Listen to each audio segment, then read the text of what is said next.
Humans lie in the bright sunshine, but its rays aren't all of the friendly kind.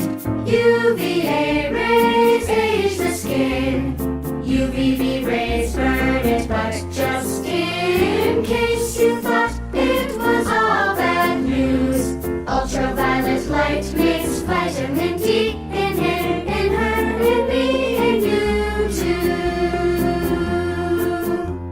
It isn't just humans that have to take care of ultraviolet traveling through space than air. We phytoplankton living in the sea for photosynthesis need UV, but too much bleaches out the green and damages our DNA. Yes, we've been having a hard time for many years, but now let's celebrate, whoop and cheer. That big Antarctic ozone hole is healing now thanks to the Montreal Protocol. Healing thanks to the Montreal Protocol. Healing thanks to the protocol.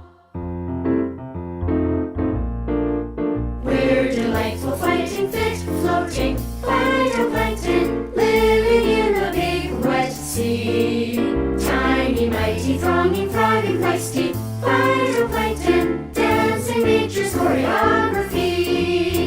You naughty humans sprayed ozone depleting stuff, such as chlorofluorocarbons, into the air enough to interfere with ozone that shields Earth from UV rays. But international action has succeeded in reversing ozone's decay. Hooray, hooray, hooray! We're delightful, fighting fit, floating phytoplankton, living in the big wet sea. Tiny, mighty, thronging, thriving, feisty phytoplankton, dancing nature's choreography. UV radiation splits molecules in stratosphere. O2 oxygen divides, quickly recombines, but here, what an